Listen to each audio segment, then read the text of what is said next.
আল্লাহর জান্নাত পাওয়া যায়। আল্লাহুম্মা সাল্লি আলা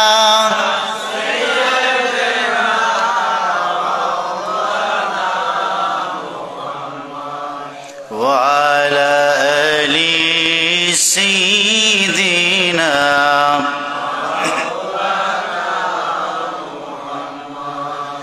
আমরা সবাই গুনাহগার নবীজি, আপনাকে তো চিনলাম না, গুনার কারণে রোজ হাশরে আমাদেরকে ভুলবেন না। আল্লাহুম্মা সাল্লি আলা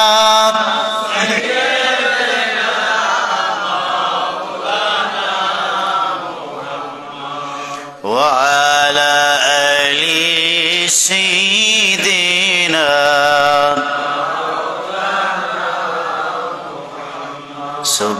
সুবহানাল্লাহ, আলহামদুলিল্লাহ, লা ইলাহা ইল্লাল্লাহ। সুবহানাল্লাহ, আলহামদুলিল্লাহ, লা ইলাহা। সুবহানাল্লাহ, আলহামদুলিল্লাহ, লা ইলাহা ইল্লাল্লাহ।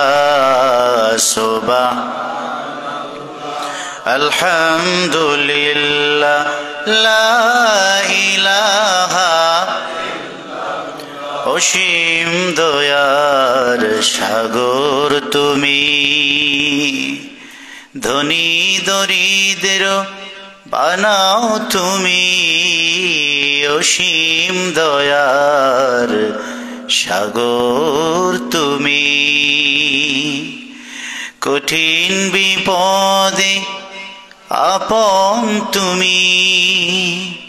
দয়া করে ক্ষমা করো, দয়া করে ক্ষমা করো এই গুনাহগার বান্দায়।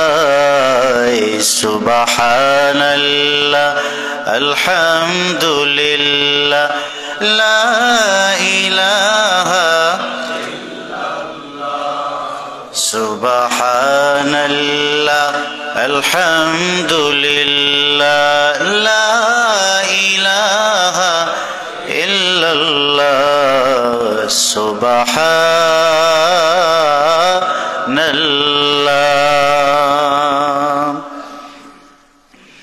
অসংখ্য গণিত শুকর আদায় করছি মহান মনিব আল্লাহ রাব্বুল আলামিনের নিশান দরবারে, যার দয়ার করুণার বদৌলতে মসজিদ বাইতুল্লাহ বেহেশতের বাগানে আমরা উপস্থিত হতে পেরেছি। মনিব যে আমাদেরকে আসবার বসবার সুযোগ করে দিয়েছেন, এজন্য শুকর আদায় করে একবার পড়ছি আলহামদুলিল্লাহ। লাখো কোটি তার চেয়ে অনেক অনেক গুণ বেশি দরুদের সালাম আল্লাহর সৃষ্টির প্রধান আকর্ষণ, সমস্ত নবীদের মাথার মুকুট, নবীকুল আম্বিয়া ওয়াল মুরসালিন, রাহমাতুল লিল আলামিন, নবিউল আকরাম, ফখরে দো আলম, নূরে মুজাসসাম, নূরুন আলা নূর, নবিয়িনা হাবিবিনা সাইয়্যিদি ওয়া সাইয়্যিদুনা, আমাদের প্রিয় নবীজি মুহাম্মদুর রাসূলুল্লাহ সাল্লাল্লাহু আলাইহি ওয়াসাল্লামের মুবারক কদম মদিনা আল মুনাওয়ারার পানে আল্লাহ জাল্লা যিকরু আম্মা নওয়ালু, যে প্রিয় রসুলকে আজ থেকে প্রায় ১,৫০০ বছর পূর্বে মা আমিনার জীর্ণ কীর্তিকে আলোকিত করে মক্কাল মুকাররমায় প্রেরণ করেছেন। সৌভাগ্যের মুকুট আমরা পড়েছি সেই নবীর কারণে, বিনা দরখাস্তেই আমরা তার উম্মত হওয়ার সুযোগ লাভ করেছি আলহামদুলিল্লাহ। আল্লাহ তাআলার কাছে ভিক্ষা চাই, দুনিয়াতে উম্মত বানিয়ে সম্মানিত করেছেন, আল্লাহ যেন আখিরাতেও প্রিয় রসুলের শাফাতের ঝান্ডা তলে গরিব উম্মতদেরকে জায়গা করে দেন, পড়ুন আমিন। পবিত্র কোরআন কারীমের সূরাতুস সাদের 75 থেকে 78 4টি আয়াতে কারিমা তেলাওয়াত করেছি। ইমানদারের জন্য সৌভাগ্য কোরআন থেকে কথা শুনবার। দুনিয়াতে মানুষ অনেক কিছু শোনে, অনেকে আছে গান শোনে, অনেকে আছে যাত্রাপালা, সিনেমা থিয়েটার, বায়োস্কোপ, অনেক কিছু দেখে আর শোনে। তার এগেনস্টে কোরআন শোনা, এটা ইমানদারের জন্য আল্লাহর পক্ষ থেকে বড় নেয়ামত। কোরআন কেন শুনবেন, শুনলেই বা কি লাভ, তা জানার দরকার আছে। অনেকগুলি কারণ থেকে আমি দুই একটি বলছি। যেহেতু আমরা প্রতি জুমাবার কিছু কথা আমাদেরকে শোনার সুযোগ হয়, যদি অনেকে এসে শুধু জুমার ফরজ সালাতে দাঁড়িয়ে যায়, আগের আলোচনা শোনার সুযোগ তাদের হয় না। হতে পারে ব্যস্ততা অথবা কোনো কাজের ঝামেলা, কিন্তু তা যদি কন্টিনিউ হয় তাহলে বুঝতে হবে কোরআন শোনার ক্ষেত্রে তার আকর্ষণ নাই। কোরআনটা যে শুনতে হবে তা বুঝতে হবে, এ ব্যাপারে তার আগ্রহ নাই। সে অনেক কিছু থেকে বঞ্চিত হলো। আগে আমল না, আগে শোনা, আগে শোনা, শোনার পরে তারপরে আমল। এই জন্য আমরা যারা শোনার সুযোগ পাচ্ছি, কি লাভ? অনেকগুলি লাভ। তার প্রথমটি হলো, যত বেশি কোরআন শুনবেন তত বেশি ঈমান বাড়বে। সুবহানাল্লাহ। ঈমান বাড়ানোর জন্য দুটো মেডিসিন আছে। তার একটি মেডিসিন হলো কোরআন শুনতে হবে, বুঝি চাই না বুঝি, কারণ এটি সরাসরি রবের কথা, এটি সরাসরি আল্লাহ রাব্বুল আলামিনের নিজ কুদরতি জবানের কথা। দিলের কান দিয়ে শুনলে তার আসর পড়বেই। আপনি যদি নাও বুঝেন যে কি বলতে চাচ্ছে, এরপরও যদি শুনেন, আসর পড়বেই। দেখবেন অনেক সময় কোরআন তেলাওয়াতে ইমামও কাঁদে, শ্রোতারাও কাঁদে, আছে না? আছে। তার বাস্তবতা, আমরা হারামাইন শরীফের তেলাওয়াত শুনে অনেকেই কেঁদেছি। ইমাম সাহেবকেও আমরা কাঁদতে শুনেছি, কাছ থেকে কাঁদতে দেখেছি। অনেক মুসল্লি আবেগপ্রবণ হয়ে তাদেরকেও কাঁদতে দেখেছি। বোঝা গেল একটা আলাদা টাচ আছে, মানে কিছু একটা কোরআন তেলাওয়াতের একটা আলাদা সম্মোহনী শক্তি আছে যা মানুষকে টানে। ওমর তার বাস্তব দৃষ্টান্ত। ওমর কিন্তু বোন ভগ্নিপতির কোরআন তেলাওয়াত শুনে চেঞ্জ হয়েছেন। সুবহানাল্লাহ বলেন। যারা হুজুরের কল্যাণীতে গিয়েছেন, যে ওমর মাঝপথে বাধা হয়ে দাঁড়িয়েছে কোরআন কারীমের তেলাওয়াত। সুবহানাল্লাহ। কোরআনের তেলাওয়াত মানুষকে টাচ করে। যদিও সুর নাই, তাল নাই, ঢোল নাই, তবলা নাই, দুনিয়ার গানকে সুন্দর করবার জন্য কত তাল লাগে, কিন্তু কোরআন তেলাওয়াত এটি সুরতাল ছাড়াই ভালো লাগে, কারণ কথা কার? আল্লাহ।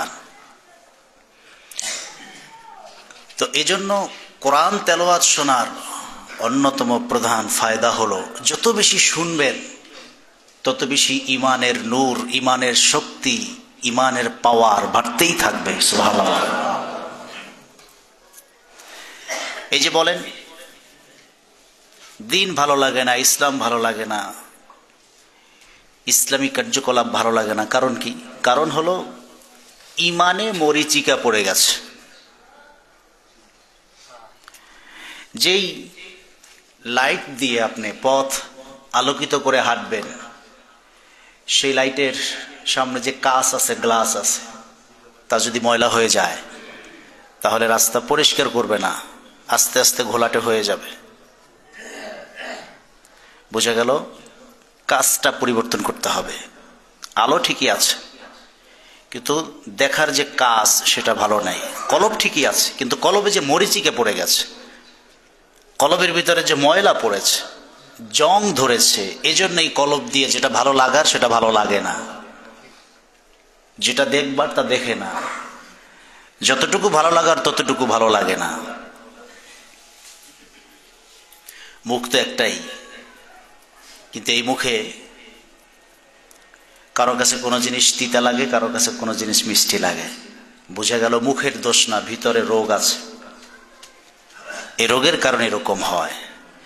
হুজুর বলছেন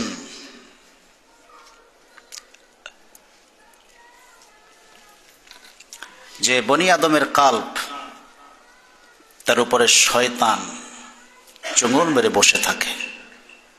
আশ-শাইতানু জাসিমুন আলা কলবে ইবনে আদম, বনি আদমের কলবের উপরে শয়তান বসে থাকে, কলবটাকে অকার্যকর করে দিতে চায়।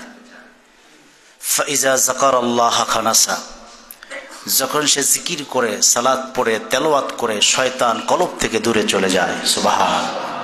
ওয়াইজা গাফালা ওয়াসওয়াসা, যখনই তেলাওয়াত থেকে, জিকির থেকে, আল্লাহ থেকে, রসুল থেকে দূরে সরে যায়, তখন শয়তান আবার তাকে ওয়াসওয়াসা দিতে থাকে। বোঝা গেল মানুষের চালিকা শক্তি হলো কলব। তা যদি ভালো থাকে, পরিষ্কার থাকে, নিট অ্যান্ড ক্লিন থাকে, তাহলে দ্বীন ঈমান ইসলামের প্রতি তার আকর্ষণ থাকে, আল্লাহর আদেশ পালনের ক্ষেত্রে মাথা অবনত করে। সম্মানিত সুধী, সেই কলবে ঈমানের পাওয়ার সবচেয়ে বেশি বাড়ে কোরআন তেলাওয়াতের দ্বারা। সুবহানাল্লাহ বলেন। আল্লাহ রাব্বুল আলামিন তা কোরআন কারীমে বলেন, ইন্নামাল মুমিনুনাল্লাযীনা ইযা যুকিরাল্লাহু ওয়াজিলাত কুলুবুহুম ওয়া ইযা তুলিয়াত আলাইহিম আয়াতুহু যাদাতুহুম ঈমানাও ওয়া আলা রাব্বিহিম ইয়াতাওয়াক্কালুন। আল্লাহ রাব্বুল আলামিন বলেন, প্রকৃত মুমিন তো তারাই, তাদের সামনে যখন আল্লাহ নামের জিকির করা হয়, জিকিরের মহব্বত ভালোবাসায় তাদের অন্তরটা, হৃদয়টা গলে যায়। অনেক সময় চোখ থেকে পানি বের হয় আল্লাহ প্রেমে। আর যখন সেই জাকিরিন, খাঁটি ইমানদার মুমিন বান্দার সামনে কোরআন থেকে তেলাওয়াত করা হয়, তুলিয়াত আলাইহিম আয়াতুহু, মহান রব আল্লাহর কোরআন কারীমের তেলাওয়াত করা হয়, তেলাওয়াতের আয়াতকে সামনে নিয়ে আলোচনা উপস্থাপন করা হয়। ইমানদার কলব দিয়ে যখন সেই আলোচনা শুনে, আল্লাহ রাব্বুল আলামিন বলেন, যাদাতহু ঈমানা, আমি আল্লাহ নিজে দায়িত্ব নিয়ে ইমানদারের নূর, ইমানের নূর, শক্তি আর পাওয়ারটা বাড়ায়া দেই। সুবহানাল্লাহ। আল্লাহ বলছেন, তুলিয়াত আলাইহিম আয়াতুহু যাদাতহু ঈমানা, যখন তেলাওয়াত করা হয় আর সে দিলের কান দিয়ে শোনে, তখন তার ইমানের নূর, শক্তি বাড়ে। সুবহানাল্লাহ। এই জন্য কোরআন শুনলে অনেকগুলি লাভ। তার একটা হলো ইমানটা তাজা হয়। হাদিসের মধ্যে আর একটি ইমান বৃদ্ধি হওয়ার, ইমান তাজদীদ হওয়ার, নূতন হওয়ার, পরিষ্কার হওয়ার আরেকটি মেডিসিনের কথা বলা হয়েছে। হুজুর সাহাবা আজমাইনদেরকে বলছেন, জাদ্দিদু ঈমানাকুম, তোমরা তোমাদের ঈমানকে নবায়ন করো, ঈমানের শক্তি বাড়াও। সাহাবা আজমাইন বলেন, কাইফা নুজাদ্দিদু ঈমানানা ইয়া রাসূলুল্লাহ, হুজুর ঈমানের শক্তি বাড়ে কিভাবে? আল্লাহ রাসূল বলেন, আকসিরু মিন কওলি লা ইলাহা ইল্লাল্লাহ, বেশি বেশি লা ইলাহা ইল্লাল্লাহর জিকির করো, ঈমান তাজা হয়ে যাবে। সুবহানাল্লাহ। কারণ লক্ষাধিক নবী এবং রাসূল পৃথিবীতে এসেছেন, তাদের জবানের প্রথম এবং প্রধান কথাই ছিল লা ইলাহা। সব নবীদের প্রথম দাওয়াতের প্রথম বাক্য লা ইলাহা। সুতরাং এটার সাথে যারা কানেক্ট হবে, তাদের কলবে ঈমানের নূর পয়দা হবে, শক্তি পয়দা হবে। এজন্য উঠতে বসতে সবসময় জবানকে একজনের জিকিরে ভিজিয়ে রাখতে হবে। তিনি কে? আল্লাহ রাব্বুল আলামিন। এজন্য কোরআন কারীমে বলেন, ইয়া আইয়ুহাল্লাযীনা আমানু যকুরুল্লাহা যিকরান কাসীরান ওয়াসাব্বিহুহু বুকরাতান ওয়া আসীলা। আল্লাহ রাব্বুল আলামিন বলেন, ইমানদার যারা নিজেদেরকে মুমিন হিসেবে দাবি করো, সকাল আর দুপুর, রাত আর দিন নয়, 24 আওয়ার্স জিহ্বা যতক্ষণ নড়বে ততক্ষণ বেশি বেশি পরিমাণে আমি আল্লাহ রব্বুল আলামিনের জিকির করো। বলেন সুবহানাল্লাহ। বেশি বেশি পরিমাণে আমার জিকির করো। এই জন্য লা ইলাহা ইল্লাল্লাহর জিকির দ্বারা ঈমান তাজা হয়, কোরআন শুনলে ঈমান তাজা হয়।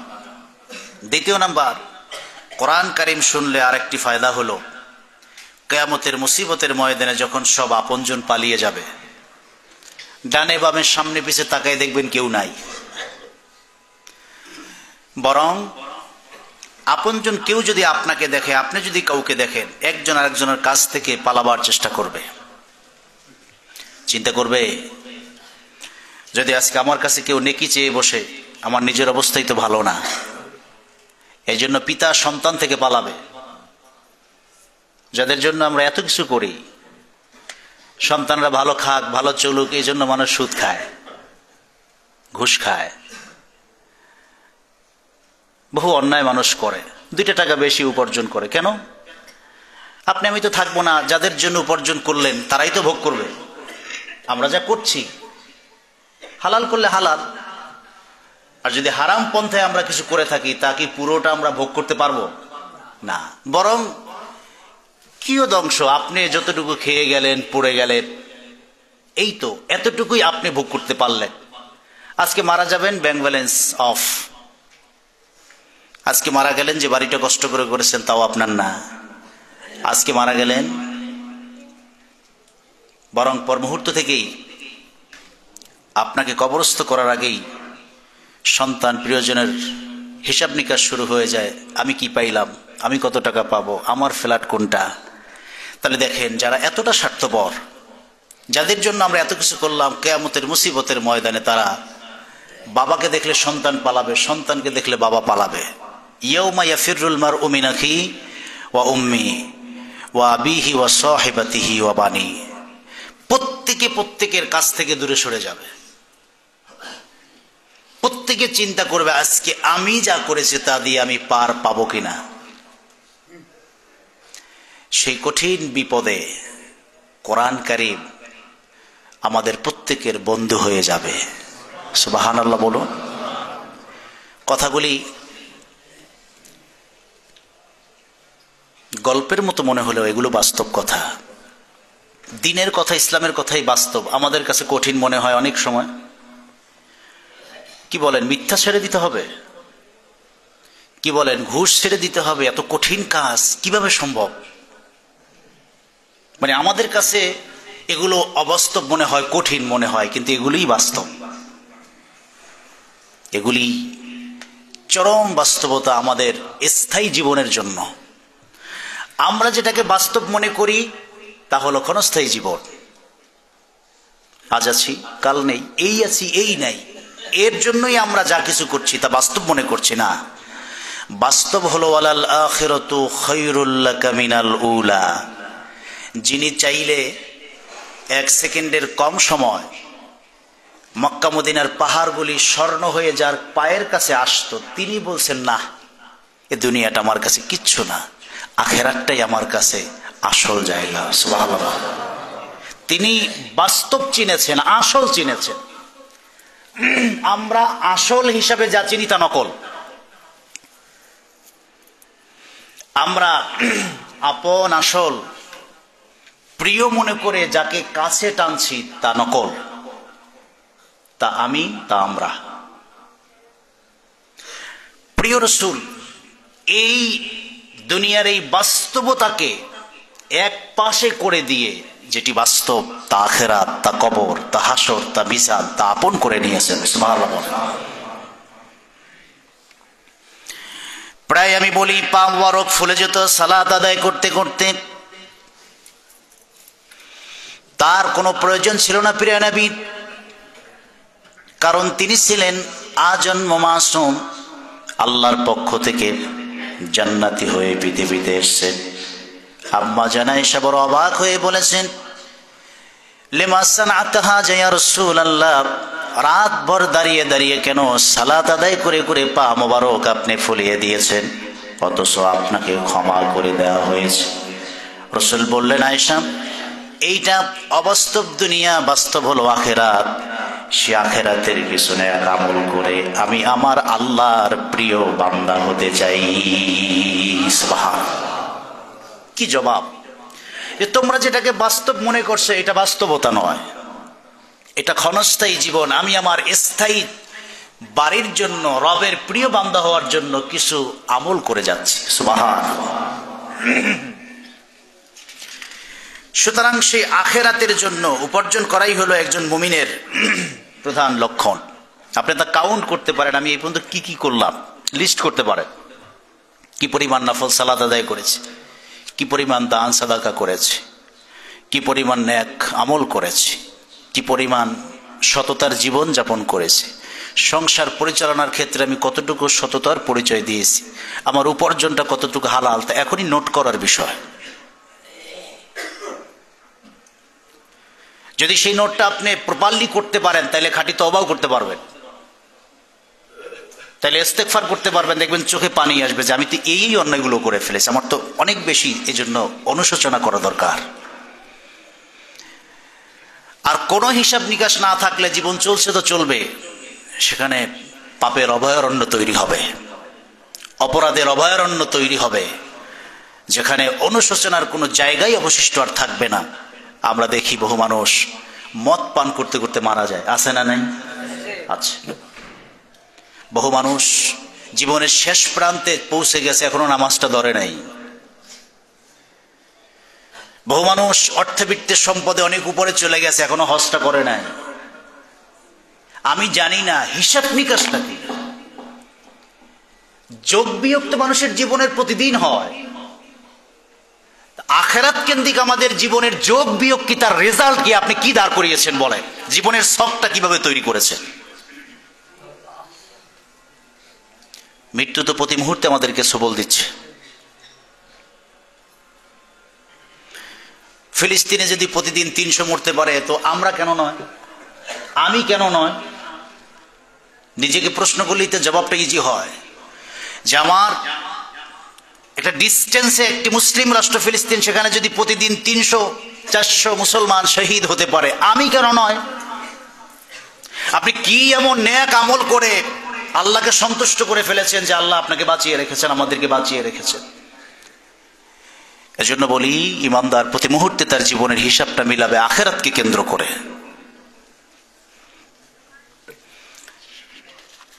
সম্মানিত সুধী, সেই আখেরাতের জীবনের আপন বন্ধু হবে কোরআন, যে সাথী হয়ে ডানে বামে সামনে পিছনে থাকবে, মানুষের ভাষায় কথা বলে তেলাওয়াতকারীর পক্ষে, শ্রবণকারীর পক্ষে, আমলকারীর পক্ষে আল্লাহর কাছে সুপারিশ পেশ করে অসংখ্য অগণিত মানুষকে আল্লাহর জান্নাতে পৌঁছে দিবে।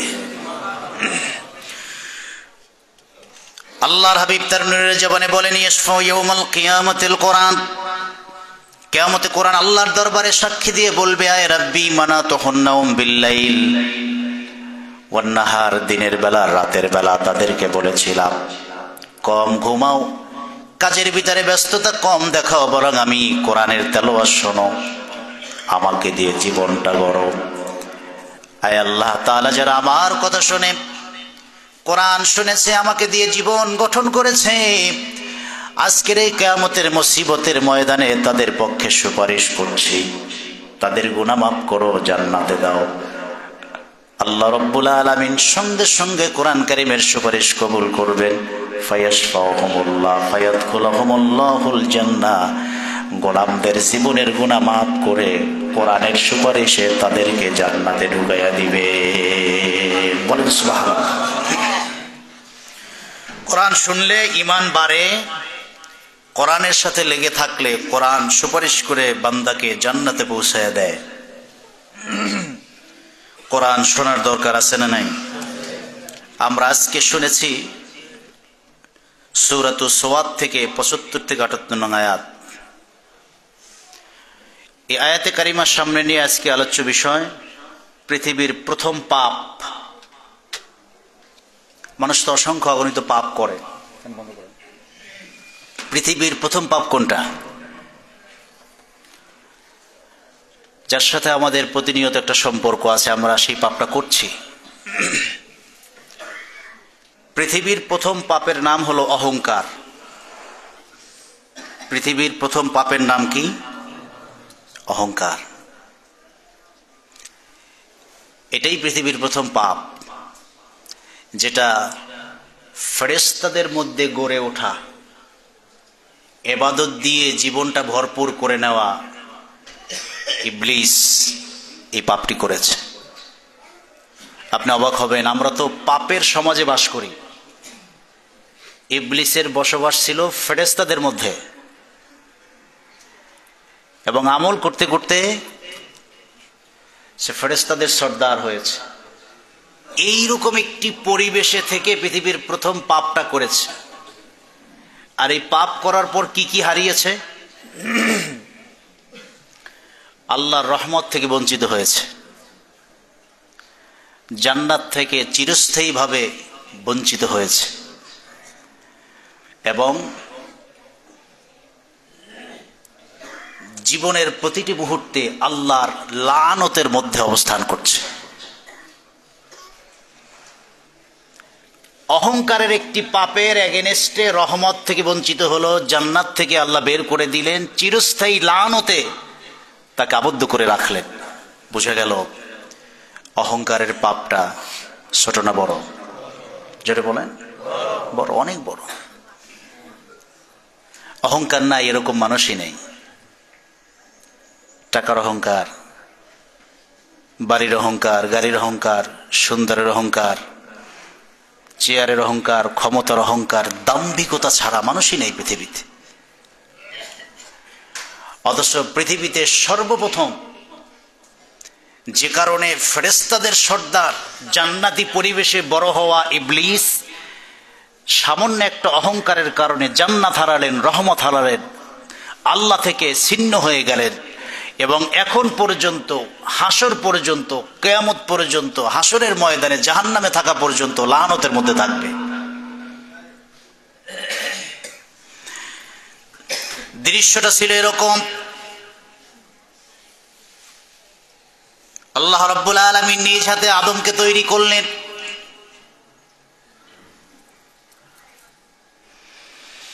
এরপর আল্লাহ বলেন, নাফাকতু ফীহি মিন রূহি, আমি আদেশ দিয়ে তার ভিতরে রূহ প্রবেশ করালাম। সব ফেরেশতাদেরকে বললাম তোমরা আদমকে সিজদা করো। সব ফেরেশতা আল্লাহ রাব্বুল আলামিনের অর্ডারকে ফলো করে আদমকে সিজদা করলো, ইল্লা ইবলিস। ইবলিস সেদিন সিজদা করে নাই। সেই দিনের সিজদাটা ছিল ইবাদতের সিজদা না, তাজিমের সিজদা, যা বাবা আদমের জন্য খাত ছিল। এই আয়াতকে কেন্দ্র করে অনেকে দলিল নিতে চায়, ফেরেশতা যদি আদমকে সিজদা করতে পারে তাহলে মুরিদ হইয়া পীরকে সিজদা করা যাবে না কেন? নজরুল্লাহ বলেন, এগুলো পীর না ভণ্ড? সম্মানিত শুধু সিজদার একমাত্র মালিক কে? কিন্তু ওই যে প্রশ্ন, ফেরেশতা তো আদমকে সিজদা করছে, মানুষকে তো সিজদা করা যায় না। এটা ছিল বাবা আদমের জন্য খাস, পৃথিবীর আর কারো জন্য না। সাহাবা আজমাইন হুজুরকে সিজদা করতে চাইলেন, রাসূল বললেন খবরদার, সিজদার মালিক আল্লাহ। আল্লাহ যদি তাকে ছাড়া কাউকে সিজদা দেওয়ার পারমিশন দিতেন তাহলে প্রত্যেক স্ত্রীকে বলতেন স্বামীকে সিজদা করো, সুবহানাল্লাহ বলেন। কিন্তু আল্লাহ পারমিশন দেন নাই। সিজদার একমাত্র হক কে? আল্লাহ। এজন্য মাজারে সিজদা দেওয়া যাবে না, হারাম। সিজদার একমাত্র হকদার হলেন আল্লাহ। যদি আল্লাহ ছাড়া কারো কদমে সিজদা করতে, আল্লাহ প্রশ্ন করছেন। আল্লাহ রাব্বুল আলামিন বললেন, খলাকতু বিয়াদিয়া, নিজ হাতে যে আদমকে সৃষ্টি করে রুহুই দিলাম, সিজদা করতে বললাম, কে তোমাকে নিষেধ করেছে? আস্তাকবারতা, তাহলে তুমি কি অহংকার করলে? আনকুমতা মিনাল আলিন, নাকি নিজেকে অনেক বড় মনে করো? আল্লাহ রাব্বুল আলামিন প্রশ্ন করে বললেন, সিজদা কেন করো নাই? তাহলে কি তুমি অহংকার করলে নাকি নিজেকে অনেক বড় তুমি ভাবতে শুরু করেছো? ইবলিস জবাব দিল, ক্বালা আনা খায়রুম মিন খালাকতানি মিন নার ওয়া খালাকতুহু মিন তিন। ইবলিস অহংকার প্রদর্শন করে জবাব দিল, আমি তো আদমকে সিজদা করতে পারি না, কারণ আমি হলাম আদমের চেয়ে ইবাদতে, বন্দেগীতে, সৃষ্টিতে, ব্যক্তিত্বে অনেক বড়। তার প্রমাণ হলো আমাকে আপনি আগুন থেকে বানিয়েছেন, তাকে মাটি দিয়ে বানিয়েছেন। দৃশ্যত মাটির চেয়ে আগুনের পাওয়ার বেশি, সুতরাং এই বরত্ব, এই ক্ষমতার শক্তি, এসব কিছু নিয়ে আমি মাটির আদমকে সিজদা করতে পারি না। আল্লাহ রাব্বুল আলামিন এই অহংকারের কারণে এত বেশি রাগান্বিত হলেন, সঙ্গে সঙ্গে বললেন, ক্বালা ফাখরুজ মিনহা ফাইন্নাকা রাজীম। আল্লাহ রাব্বুল আলামিন ধমক দিয়ে বললেন, ইবলিস, চিরস্থায়ী জান্নাত থেকে বের হয়ে যাও, তুমি চিরদিনের জন্য বিতাড়িত আর অভিশপ্ত। আল্লাহ বললেন, শুধু তাই না, ওয়া ইন্না আলাইকা লানাতি ইলা ইয়াউমিল দ্বীন, হাসরের ময়দান পর্যন্ত 24 ঘন্টা আমার পক্ষ থেকে তোর উপরে লানত নাজিল হতেই থাকবে। রহমত থেকে বঞ্চিত হলেন, আল্লাহর ধমক খেয়ে জান্নাত থেকে বের হলেন, আর হাসর পর্যন্ত আল্লাহর লানতের ভিতরে সে আটকা পড়ে গেল। তার পাপটা ছিল কি? অহংকার। কি আমি তো আদমের চেয়ে ভালো। এই সামান্য একটু কথায় সব তিনি হারালেন। বুঝে গেল এরকম কিছু অহংকারের প্রবণতা আমাদের মধ্যে আছে না নাই? এই অহংকার আর বরত্বের সাথে ঈমান আর ইসলামের ন্যূনতম কোনো সম্পর্ক? জোরে বলেন। আল্লাহ বলছেন, অহংকার যদি কেউ করার অধিকার রাখে তাহলে আমি করব। তোমাকে শূন্য থেকে আমি আল্লাহ অস্তিত্ব দিয়েছি, তুমি কিচ্ছু ছিলে না, তুমি এক ফোঁটা নাপাক পানির মধ্যে গড়াগড়ি খাচ্ছিলে, সেখান থেকে 40 করে ভাগ করে করে সেই নাপাক পানিকে জমাট বাঁধা রক্তে পরিণত করলাম, সেটাকে গোস্তে পরিণত করলাম, সেটার উপর তার মধ্যে হাড় দিয়ে, গোস্ত দিয়ে হাড় আবৃত করলাম, তার উপরে চামড়া দিলাম, ফাতাবারাকাল্লাহু আহসানুল খালিকিন, এরপরে সুন্দর করে তোমাকে অবয়ব দিয়ে মানুষ হিসেবে দুনিয়াতে আনলাম। সুবহানাল্লাহ। অহংকার যদি কেউ করে তা আমি করব। আর আমার অহংকারের এগেনস্টে তোমার অস্তিত্ব দুনিয়াতে যখন তৈরি হয়েছে, তখন তুমি বিনয়, এগুলো বলে বলে নিজেকে বিনয়ী বলবে, যা আমি কি ছিলাম, কি ছিলাম আমি, নাপাক এক ফোঁটা পানি থেকে আজকে আমি কোন পর্যায়ে এসেছি, এগুলো মনে করে করে তুমি আল্লাহর কাছে বিনয়ের জন্য কৃতজ্ঞতা আদায় করো। দ্বিতীয়ত, পৃথিবীতে যদি কেউ অহংকার করতে যান তাহলে সেটা করবেন আমার নবী, সুবহানাল্লাহ বলেন। কারণ তিনি চাইলে চাঁদ দুভাগ হয়ে যায়, তিনি চাইলে ডুবন্ত সূর্য উঠাইয়া দেন, তিনি চাইলে হাতের আঙুলগুলি ঝর্ণা হয়ে যায়, তিনি চাইলে পৃথিবীর সব সৃষ্টির ভাষা বুঝতেন এবং তার জবাব দিতেন। সুবহানাল্লাহ। তিনি পাহাড়ের সাথে কথা বলতেন, গাছের সাথে কথা বলতেন, জমিনের সাথে কথা বলতেন। তিনি চাইলে সব পাহাড় স্বর্ণ হয়ে যেত। এক কথায় তিনি যা চাইতেন তাই হতো। অহংকার যদি করতে হতো তিনিই করতেন, ঠিক কিনা বলেন? এবার আসুন প্রিয় রাসূল, এত এত কিছু অবস্থানের পরেও তিনি কেমন ছিলেন? হুজুর নিজেই বর্ণনা দিচ্ছেন। সুনান তিরমিজির 3616 নং হাদিস, সহিহ সনদে হাদিসটি বর্ণনা করেছেন আব্দুল্লাহ ইবনে আব্বাস। তিনি বলেন, জালাসানা সুমিন আসহাবে রাসূলিল্লাহ, মদিনা মুনাওয়ারায় প্রিয় রাসূলের একদল সাহাবী বসেছিলেন। ফাখারাজা, আল্লাহর হাবিব হুজরা মুবারক থেকে বের হলেন। হাত্তা ইজা দানা মিনহুম, হুজরা থেকে বের হয়ে কোথাও যাবেন, দেখেন একদল সাহাবী গোল হয়ে বসে আছে, তাদের কাছ দিয়ে যাচ্ছেন। সামিআহুম ইয়াতাযাকারুনা আ'জাবাহুম, তিনি শুনতে পেলেন তারা আশ্চর্য হয়ে কিছু কথা বলছে। প্রত্যেকটি কথা বলছে আর আশ্চর্য হয়ে যাচ্ছে, প্রত্যেকটি কথা বলছে আর অবাক হয়ে যাচ্ছে। প্রিয় নবী তাদের এই অবাক করা কথাগুলো শুনবার জন্য দাঁড়ায় গেলেন। হুম ইয়াতাযাকারুন, তারা কথা বলতেছিল। তারা বলতেছে ইন্নাল্লাহা আত্তাখাযা ইব্রাহিমা খলীলা, আল্লাহর নবী ইব্রাহিম আল্লাহর কাছে কতটা প্রিয় হয়েছেন, তিনি আল্লাহর পক্ষ থেকে খলীলুল্লাহ উপাধি পেয়েছেন। সুবহানাল্লাহ বলেন। তিনি কোন মর্যাদার নবী যে খলীলুল্লাহর মর্যাদা পেয়েছে। এইটা বলে হুজুরের সাহাবীর অবাক হয়ে যাচ্ছেন। আর একজন বলল ওয়াকালা আখার মূসা কাল্লামাহুল্লাহু তাকলিমা, মূসা আলাইহিস সালাম আল্লাহর কাছে এত প্রিয় নবীর মর্যাদা লাভ করেছে, বিনা মধ্যস্থতায় চাইলেই কথা বলতে পারতেন আল্লাহর সাথে। সুবহানাল্লাহ বলেন। তার নাই সংযুক্তি নাই, কোনো কিছু নাই। তুর পাহাড়ে গেলে অটোমেটিক টাওয়ারে তিনি নেটওয়ার্ক পেয়ে যেতেন। আল্লাহ বলতেন, তিনি শুনতেন, তিনি বলতেন, আল্লাহ শুনে তার জবাব দিয়ে দিতেন। সুবহানাল্লাহ। এই কথা বলে বলে হুজুরের সাহাবীর অবাক হলেন, কি মর্যাদা আল্লাহ রাব্বুল আলামিন মূসা কালিমুল্লাহকে দিয়েছেন। আর একজন বলল ফাইসা কালিমাতুল্লাহি ওয়া রূহুহু, কি মর্যাদা নিয়েছেন আল্লাহর নবী ঈসা আলাইহিস সালাম। পিতা ছাড়াই দুনিয়াতে আসছেন স্বয়ং আল্লাহ রাব্বুল আলামিন, মায়ের পেটে নবী বানিয়েছেন। মায়ের পেটে আল্লাহ তাকে ইনজিলের কিতাব দিয়ে নবী বানিয়েছেন। সুবহানাল্লাহ। আল্লাহর কতটা প্রিয় হলে এই মর্যাদা তিনি লাভ করেন। তিনি আল্লাহর রূহ, বাবা ছাড়া দুনিয়াতে আসছে, শুধু আল্লাহর একটা আদেশ ছিল, ঈসা তুমি হয়ে যাও, হয়ে গেছে।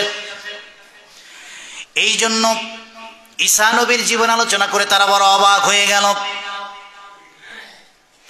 ওয়াকালা আখারু, আর একজন বলল আদম ইস্তাফাহুল্লাহ, আদম নবীর মর্যাদা আল্লাহ কত দিয়েছেন, তাকে তিনি পৃথিবীর প্রথম মানুষের মর্যাদা দিয়েই ক্ষান্ত হন নাই। আমরাও পৃথিবীতে আসতাম না যদি আদম না আসতো। বলেন সুবহানাল্লাহ। সমস্ত নবীদের জীবনী আলোচনা করে করে তারা অবাক হয়ে যাচ্ছে। এবার আল্লাহর হাবিব তাদের সামনে এসে বললেন, ও আমার সাহাবীরা, কাদ সামি'তু কালামাকুম ওয়া আজাবাকুম, তোমাদের কথাগুলো শুনলাম, তোমাদের আশ্চর্য হওয়ার দৃশ্য আমি দেখলাম। প্রিয় রাসূল মনক্ষুণ্ণ হন নাই, অন্য নবীদের প্রশংসা শুনে রাগও করেন নাই, বরং তিনি বলছেন ইন্না ইব্রাহিমা খলীলুল্লাহ ওয়া কাযালিক, ইব্রাহিমের ব্যাপারে যা বলছো তা পুরোটাই সত্য। সুবহানাল্লাহ। ঈসার ব্যাপারে, মূসার ব্যাপারে, ইব্রাহিমের ব্যাপারে যা বলছো, আদমের ব্যাপারে যা বলছো তা পুরোটাই সত্য। ও আমার সাহাবীরা, খলীলুল্লাহ হলেন তিনি যিনি 10 থেকে 15টি পরীক্ষা দিয়ে আল্লাহকে খুশি করেছেন। এই জন্য আমার আল্লাহ তাকে খলীল বানিয়েছেন। আদম পৃথিবীতে এসেই সৃষ্টির প্রক্রিয়া দেখে আল্লাহর প্রশংসা আদায় করেছেন, এই জন্য আল্লাহ তাকে সফিউল্লাহর মর্যাদা দান করেছে। ঈসা রুহুল্লাহ 40 দিন রোজা পালন করে খালি পায়ে তুর পাহাড়ে গিয়েছেন, এই জন্য আল্লাহ কথা বলেছেন আর তাওরাত দিয়েছে। হযরতে মারিয়ম জন্মের পর থেকেই মসজিদের কোনায় একটা রুম বানায়া ইবাদত বন্দেগী করেছেন। 1 সেকেন্ডের জন্য পর পুরুষকে দেখেন নাই, নারী হিসাবে কখনো বেপর্দায় চলেন নাই, এক আল্লাহকে ভয় করেছে। এই জন্য আল্লাহ মরিয়মের পেটে ঈসাকে নবী করে পাঠিয়েছে। ও আমার সাহাবীরা, আমার সম্পর্কে জানতে কি মনে চায়? রাসূলুল্লাহর সাহাবীরা বলল, ইয়া রাসূলুল্লাহ, জানতে তো মন চায়। এবার আল্লাহ বললেন, ইব্রাহিম হলো খলীলুল্লাহ, আদম হলো সফিউল্লাহ, মূসা হলো কালিমুল্লাহ, ঈসা হলো রূহুল্লাহ, আর আমি নবী, আমি হলাম হাবিবুল্লাহ।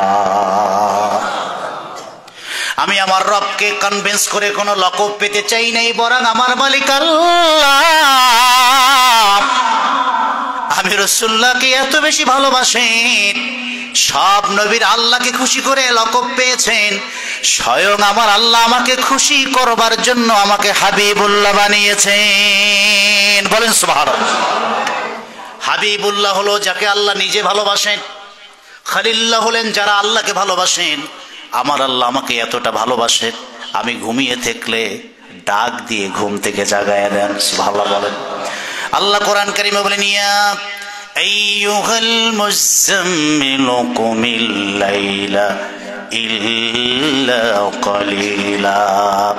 ও কম্বল মুড়ি দিয়ে ঘুমিয়ে থাকা আমার বন্ধু, ঘুম থেকে জাগুন, আমি আল্লাহ রবের সামনে দাঁড়ায়া একটু সালাত আদায় করুন। সুবহানাল্লাহ। আমাকে এত ভালোবাসে, আমি ঘুমাই থাকলে ঘুম থেকে জাগার। আমার আল্লাহ আমাকে হাবিবুল্লাহ দিয়েছেন। শোনো, আমি যেই কথা বললাম ওয়ালা ফাখরা, এটা আমি অহংকার করে বলি না, এটা বিনয়। আল্লাহ যে আমাকে এত ভালোবাসেন আমি তা একটু প্রকাশ করলাম। সুবহানাল্লাহ বলেন।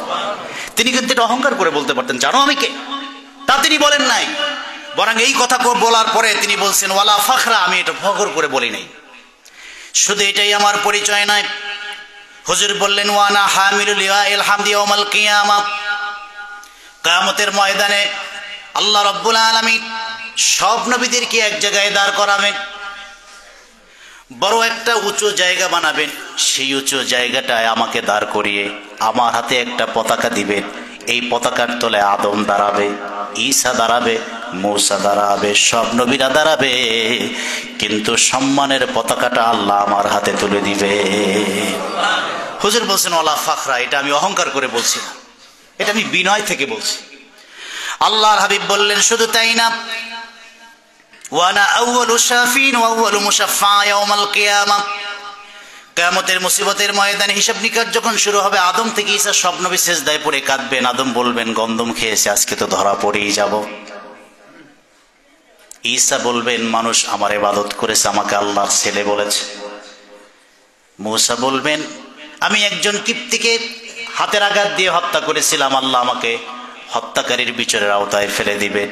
সব নবীরা সিজদায় পড়ে কাঁদবেন, কোন উম্মতের কথা শোনার সুযোগ তাদের নাই। মানুষেরা শেষ পর্যন্ত যাবে আমার রসুলের কাছে। রসুল বলেন আমি সেদিন সব উম্মতের দায়িত্ব নিব, আল্লাহর কাছে সুপারিশ করব, সবার আগে আমি রাসূলুল্লাহর সুপারিশটা আল্লাহ কবুল করে সবাইকে মাফ করে দিবে। হুজুর বলছেন ওয়ালা ফাখরা, এটা আমি অহংকার করে বলছি না, এটা আমার বিনয়। আল্লাহ আমাকে এই মর্যাদা দিয়েছে, চাইলে এগুলো নিয়ে অহংকার করতে পারতেন। হুজুর বলেন এখানেই শেষ না, ওয়ানা আউয়ালু মান ইউহাররিকু হিলাকুল জান্নাহ, সবার আগে আমি জান্নাতের দরজা খুলবো, আমি না ঢুকলে আদমও ঢুকতে পারবে না, ইব্রাহিমও পারবে না, আমার আগে জান্নাতকে ওপেন করতে পারবে না। এটা আমার অহংকারের কথা না, এটা আমার বিনয়ের কথা। হুজুর বললেন শুধু তাই না, শোনো আমার সাহাবীরা, আমি প্রথম জান্নাতের দরজা খুলে জান্নাতে প্রবেশ করব, এখানেই শেষ না। ওয়ানা আকরামুল আউয়ালিন ওয়াল আখিরিন, আদম থেকে ঈসা পর্যন্ত এই পৃথিবীতে যত মানুষ আসছে পূর্বে এবং পরে, এই সবার মধ্যে আল্লাহ রাব্বুল আলামিন আমাকে শ্রেষ্ঠত্ব, মর্যাদা, সম্মান সবচেয়ে বেশি দিয়েছেন। এটা দিয়েও আমি অহংকার করি না। বলেন না সুবহানাল্লাহ। অহংকার যদি পৃথিবীতে কেউ করতেন আল্লাহর পরে, তাহলে রাসূলুল্লাহ করতেন। হুজুর এই মর্যাদার কথা তুলে প্রত্যেকটা শেষে বলছেন ওয়ালা ফাখরা, আমি অহংকার করছি না। বরং হুজুরের জীবনে দেখতে পেয়েছি বহু ভিক্ষুকের সাথে হাত ধরে 10 মিনিট 20 মিনিট হেঁটেছেন, এক প্লেটে খেয়েছেন ভিক্ষুকের সাথে, যার পোশাকটা ময়লা ছিল, যার কাপড়টা ছেঁড়া ছিল, যার দেহের ভিতরে ময়লা ছিল। ওই ভিক্ষুক যতক্ষণ না ছাড়ছে রাসূলুল্লাহ ততক্ষণ হাত ছাড়েন নাই। সুবহানাল্লাহ বলেন। কেমন নিরহংকারী একজন মানুষ ছিল, তার এগেইনস্টে আমরা অহংকার ছাড়া এক মুহূর্ত চলতে পারি না। মনে রাখতে হবে, প্রথম অহংকার করেছে ইবলিস, আল্লাহকে হারিয়েছে, রহমত হারিয়েছে, জান্নাত হারিয়েছে, লানতের মধ্যে আছে। সেই গুণ আর যার মধ্যেই থাকুক ইমানদার আর মুসলমানের মধ্যে থাকতে পারে। সুতরাং অর্থ, বৃত্ত, ক্ষমতা, চেয়ার, দাম্ভিকতা, তার সাথে ইসলামের কোনো ন্যূনতম সম্পর্ক নাই। বরং সম্মান, ইজ্জত, অর্থ, চেয়ার যদি আপনি পেয়ে থাকেন, এজন্য কৃতজ্ঞতা আদায় করতে হবে একজন, আর চিল্লায় বলেন তিনি কে? তা রাষ্ট্রের টপ থেকে শুরু করে লোয়ার লেভেল পর্যন্ত প্রত্যেকটি ইমানদার মুসলমান একটা বিনয়, অহংকার মুক্ত জীবন যাপন করতে হবে, তাহলে নেয়ামত বাড়বে, রহমত পাবো, গজব থেকে মুক্ত হব। আল্লাহ রাব্বুল আলামিন যেন বিনয়ের এই নেয়ামত আমাদেরকে দান করেন, অহংকার থেকে বাঁচার তৌফিক দান করেন, বলেন আমিন। আসসালামু আলাইকুম ওয়া রাহমাতুল্লাহ। দাঁড়িয়ে যান, ফাঁকা জায়গা বন্ধ করে। যারা কাবলাল জুমা পড়েননি 4 রাকাত আদায় করে নিন।